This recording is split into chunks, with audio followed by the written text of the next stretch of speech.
राधे राधे दोस्तों, सादर प्रणाम आप सबको। हमारे YouTube चैनल संध्या राय स्वतंत्र यूट्यूबर में आप सबको स्वागत है। दोस्तों, वीडियो देखने के पहले, कहानी सुनने के पहले जो लाइक ना किया हो, सब्सक्राइब ना किया हो, दोस्तों प्लीज़ ज़रूर कर देगा। दोस्तों, आपका एक एक सब्सक्राइब हमारे लिए बहुत महत्वपूर्ण रखता है। आप लोग को तो कुछ नहीं करना है, एक बस बटन दबा देना है और एक उसी के बस दबाने के लिए मेरे को बहुत महत्वपूर्ण रखता है दोस्तों। अच्छा, अब मैं कहानी शुरू कर रही हूँ। दोस्तों, रमा और नगीना दोनों पति पत्नी थे। रमा सरकारी जॉब करती थी और नगीना प्राइवेट फैक्ट्री में मैनेजर के पोस्ट पर थे। दोनों बड़े हंसी खुशी, बड़े अच्छी ज़िंदगी काट रहे थे।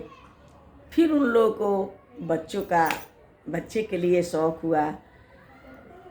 बहुत इलाज वगैरह कराने के बाद 10 साल पर उनको एक बेटा पैदा हुआ। जब वो घर बेटा आया तो इतनी खुशियाँ कि दोस्तों गजब, इतने लुटाए, इतने सब दाम और करने लगे कि मत कहिए। तब तक पल भर में ही वो खुशी दुख में बदल गया, क्योंकि डॉक्टर ने बोल दिया कि इस बच्चा के दोनों पैर नाकाम है, ये बच्चा हो सकता है कि चल ना पाए। अब इन लोगों पर दुखों का पहाड़ टूट गया। फिर बोला कि ये भी बहुत पैसा लगेगा, अच्छे हॉस्पिटल में कहीं इलाज करवाने पर बहुत सेवा करना पड़ेगा, तो 50% आशा है कि बच्चा अच्छा भी हो सकता है, खड़ा भी हो सकता है। फिर इन लोगों को कुछ उम्मीद जागा।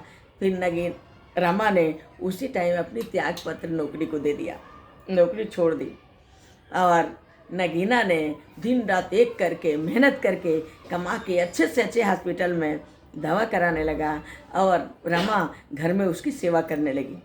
इतने सेवा किए सब, इतने मेहनत किए सब कि ऊपर वाला को भी दया आ गया और 3 साल में वो बच्चा दौड़ने लगा। अब ये सब बच्चों को बहुत प्यार करते थे। उसके बाद तब तक फिर एक लड़की आई। उसकी नाम अंजलि ये लोग रखे थे। दोस्तों, अब ये लोग हंसी खुशी रहने लगे, बेटा बेटी को खूब पढ़ाने लगे। इन लोगों को मतलब कितना तब का लड़का था, इन लोगों को लग रहा था कि कब मेरे लड़का अपने पैर पर खड़ा हो जाएगा। ईश्वर ने वो भी दिन दिखा दिए कि लड़का अपने पैर पर खड़ा हो गया। लड़का की शादी कर दी ये लोग। उसके बाद ऊपर वाला पता नहीं किसको नज़र लगी, किसका ग्रहण लगी इन सबों पर कि तब तक नगीना का एक्सीडेंट हो गया। नगीना स्वर्ग सिधार गया। फिर ये अब रमा काफ़ी दुखी रहने लगी। ये इनका बेटा बहू बाहर रहने लगे, क्योंकि बेटा इंजीनियर था, अच्छा पैसा कमा रहा था। उसके बाद रमा अंजलि को लेकर गांव रहने लगी। रमा ने जब निखिल को फ़ोन करती थी तो निखिल जल्दी फ़ोन नहीं उठाता था। फिर रितु उनकी पत्नी की नाम थी, यानी रमा की बहू की, तो रमा बहू को फ़ोन करती थी, बहू भी फ़ोन नहीं उठाती थी। एक दिन क्या हुआ कि रमा पूरे दिन फ़ोन लगाने लगी, निखिल उठाता नहीं था। फिर बड़बड़ा के अपने बेटी से कह रही है, अंजलि देख रही है बिटिया, तेरे भैया कितना बिजी हो गया, कितना बड़ा हो गया कि अब माँ को खोज खबर नहीं लेता, माँ का फ़ोन नहीं उठा रहा है। रोती हुई बोली। तो अंजलि ने बात को संभालते हुए बोला, मम्मा आपको थोड़ा सा भी चिंता नहीं है कि भैया कितना मेहनत करते हैं, भैया सभा सोसाइटी में होंगे, भैया मीटिंग में होंगे, भैया को क्या क्या काम होगा, वो आपकी फ़ोन उठाने के लिए बस बैठे रहेंगे, भैया खुद कॉल कर लेंगे, अब कॉल मत करो, नहीं तो ऐसे में आदमी चिड़चिड़ा जाता है, कुछ डांट देता है, तब आप टिपुक्का चुआने लगोगे। फिर कह के फिर माँ उसकी यही सब बातें कर रही हैं। तब तक घंटी बजी तो अंजलि कह रही है, माँ पक्का है आपके लाडले का फ़ोन है। अंजलि गई, फ़ोन उठाई, तब चिल्लाने लगा, माँ आपको पता नहीं है, बोलो बोलो क्या कह रही हो। माँ आपको पता है बाहर में कैसे रहा जाता है, आप बार बार फ़ोन किए जा रही हो, फ़ोन कोई नहीं उठाता है तो नहीं करना चाहिए। अंजलि ने बोल दी, भैया माँ को पता नहीं था कि इतने संस्कारी बेटा पैदा की है। उनको क्या पता कि लहला उनका इतना संस्कारी है कि बड़ों से ऐसे बात करेगा। तब तक जाके रमा ने छीन लिया फ़ोन, बोली कि बेटा कैसी बात कर रही है, तो आपके बड़े भैया हैं, भाई से ऐसे बात करते हैं। उसके बाद बोली, हाँ बेटा बोल हाल चाल क्या है। तो निखिल बोल रहा, माँ देख रही है कितनी बदतमीजी कर रही है, ये इतनी बड़ी हो गई, इसको तमीज़ नहीं है बड़ों से बात करने के लिए। फिर उसके बाद करा, माँ मेरे को कुछ पैसे की ज़रूरत है। तो माँ बोली कि बेटा अब कितने दिन के लिए कितने पैसे चाहिए। तब कितने दिन सुनकर एकदम छुछला गया, माँ कैसी अब बातें करती हैं, कितने दिन क्या होता है। तभी बोली कि नहीं बेटा आपने मेरा पूरा गहने ले गए, कि सास बीमार है, दवा करा के बंधक रख के दवा कराऊंगा फिर वापस कर दूंगा, आपने आज तक वो गहने वापस नहीं किया। अब मेरे पास कुछ नहीं रह गया है, अब बस एक मकान बचा है, गहने सारा बनवाए थे अंजलि के शादी के लिए, वो भी आपने ले लिया, वापस नहीं किया। अभी एक लड़की है उसका भी तो हाथ पीला करना है, अब देंगे तो कर्ज लेके देंगे तो कर्ज वापस भी तो करना है, तो इसलिए पूछ रहे हैं कितने दिन के लिए। माँ आप ऐसी क्यों बोल रही हो, माँ आप मेरे को पराया कर रही हो, अंजलि मेरी बहन है, अंजलि की टेंशन मेरे को है, अंजलि की शादी मेरे को करना है, आप क्यों अपने ऊपर ले रही हो।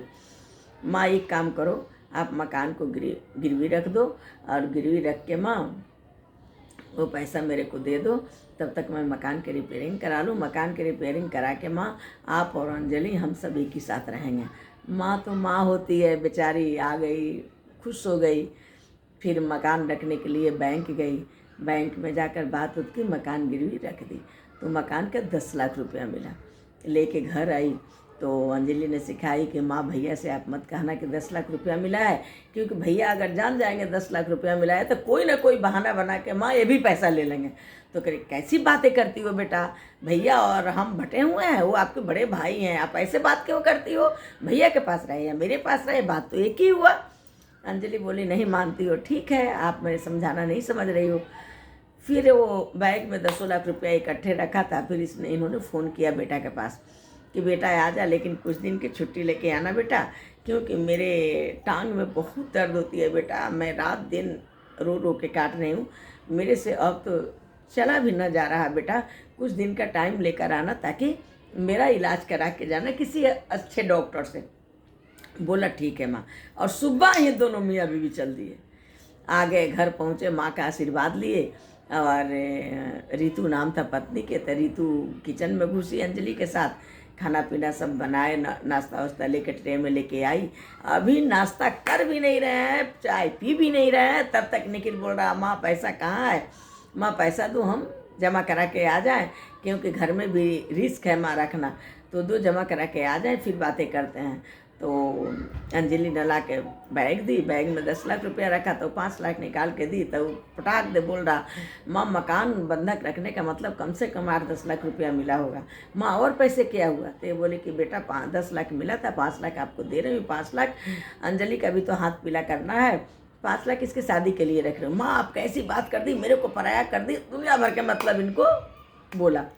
फिर माँ ने बेचारी वो भी पैसा दे दी, पैसा दे दी, पैसा लेके जाके जमा करके आ गया। रात भर किसी तरह रहा, सुबह उठते ही बोला कि माँ अब हम लोग चल रहे हैं। माँ बेचारी बोल रही है क्या निखिल आप भूल गए कि मेरे को किसी अच्छे डॉक्टर से दिखाना है, मैं कितना बीमार हूँ, आपको तो बोला था मैंने कि छुट्टी लेके आना बेटा, मेरे को इलाज करा के जाना। तो माँ मैं तो सोच के आया था, लेकिन बहुत अर्जेंट काम आ गया माँ, अब हम कभी छुट्टी लेके आके आपको दिखा देंगे, कह के चल दिए सब, चले गए सब। अंजलि बोली माँ आपको मैं समझाया था ना, आपने नहीं माना ना, मैं बोला ना कि केवल पैसे के लिए ये लोग आएंगे, आखिर बात वही हुआ ना माँ, आपने नहीं माना ना, फिर ये चले गए। बेचारी ये भी टेंशन में पड़ गई रमा, लेकिन अब कर क्या सकती है। करते करते ऐसे 2-3 महीना हो गया, मकान का किस्त देना है, वारंट आने लगा, लेकिन ये फ़ोन नहीं उठा रहा। फ़ोन जब नहीं उठाया तो चौथा महीने में, क्योंकि मकान निकल जाता हाथ से, चौथे महीने में अंजलि को ली और टिकट करवाई, शहर लेके निकल गई। सर लेके निकल गई तो जिस मकान में ये गई थी, देखी थी उस मकान में गई तो दूसरा कोई निकला। जब बेल बजाई तो दूसरा कोई निकला, बोला कि ये मकान हम लोग खरीद चुके हैं, वे लोग अब यहाँ नहीं हैं। इन लोगों ने पूछा कहाँ है, तो ये हम लोग को नहीं पता है। तब तक के कोरियर वाला आ गया। कोरियर वाला फ़ोन लगाया तो बात किया कि सर आप कहाँ हैं, आपका कुरियर है, हम पुराने मकान पर आपके आए हैं। तो ये लोग बता रहे हैं कि आप नहीं हैं। तो फिर उनको एड्रेस बताया। तब तक अंजलि बोली कि भैया आप निखिल जी से बात कर रहे हैं क्या? तो बोला हाँ जी। फिर अभी चालाकी की कुरियर वाला के साथ ये लोग माँ बेटी निकल गए। वहाँ जा रहे हैं, कुरियर वाला अंदर चला गया और ये माँ बेटी को गार्ड ने रोक लिया, क्योंकि वो इतनी आलीशान सोसाइटी था, इतनी आलीशान सोसाइटी था कि वो ऐसा सोसाइटी अंजलि और रमा कभी देखे नहीं थे। फिर ये गार्ड ने समझा ये साधारण एक साड़ी पहनी थी और अंजलि साधारण सूट सलवार पहनी थी। गार्ड ने सोचा कि नहीं ये कोई बाई काम वाली है। गार्ड अंदर नहीं जाने थे, बोलते कि यहाँ ऐसे काम वाली बाई नहीं आती हैं, यहाँ पुलिस वेरिफिकेशन होता है और यहाँ आधार कार्ड वगैरह जमा होता है, उसके बाद यहाँ काम वाली बाई जाती हैं, काम वाली बाई ऐसे नहीं जाती हैं। तो ये बोला कि कपड़े से कैसे जज कर रहे हो भैया?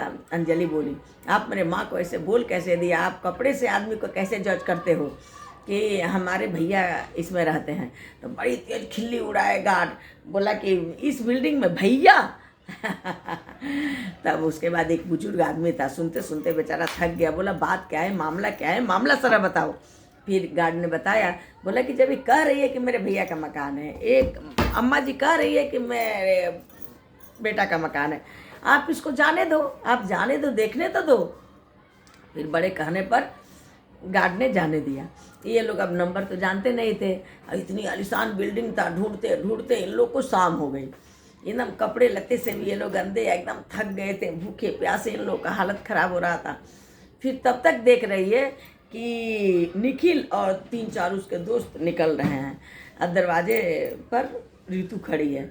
तब तक कि जाके लिपट गई बेटा से, बोली बेटा मेरे को तो काम वाले बाई गार्ड समझा, बेटा मैं सुबह से ढूंढ रही हूँ, बेटा तू कब यहाँ आ गया, मकान इतना भारी लिया, माँ को बताया तक नहीं। तब तक ऋतु करिए कैसे कैसे लोग तुम्हारे गले लग रहे हैं, कौन है, पहचान रहे हो? तब तक इसको तुरंत दिमाग में आया कि अरे मेरी तो बेइज्जती हो जाएगी दोस्तों के सामने। क्या करा, नहीं तो मैं क्या पहचानता, ये कौन है, भागो यहाँ से, लगा चिल्लाने। माँ को बड़ी दुख हुआ।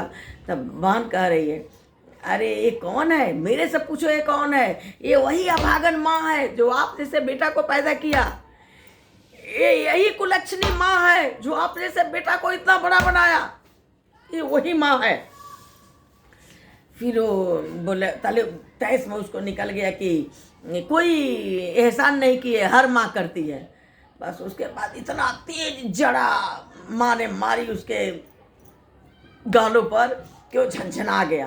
तब तक ऋतु बोल रही है बुढ़िया तेरे को हिम्मत कैसे हुआ मारने को? तब तक वही छनाटा फिर मार रही है बहू को और बोल रही है कि ये थप्पड़ उसी दिन मेरे को देना चाहिए था जिस दिन तुम लोग मेरे को बेवकूफ़ बना रहे थे, ये थप्पड़ उसी दिन मेरे को देना चाहिए था जिस दिन मेरे सारे गहने तुम लोग मेरे को बेवकूफ़ बना के ले आए। और बोली कि बेटा माँ अगर एक शिखर तक पहुंचा सकती है तो बेटा माँ जमीन पर गिराने में 5 मिनट नहीं लगाएगी, बेटा माँ हूँ माँ बेटा, कह के तुरंत पुलिस को फ़ोन की। और वो बूढ़ा जो था वो भी बेचारा साथ दिया। फिर पुलिस को फ़ोन की, पुलिस आ गई, फिर सारी कहानी पुलिस को बताई।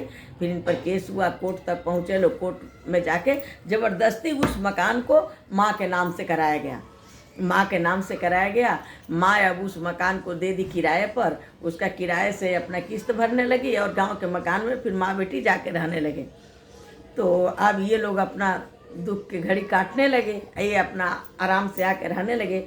तो दोस्त कहने का मतलब ये है कि माँ बाप होते हैं, वो पैदा करके अगर पहाड़ पर चढ़ा सकते हैं तो अगर उनके साथ अन्याय किया जाए तो गिराने में भी टाइम नहीं लगता है। इस कथा का तात्पर्य यही है।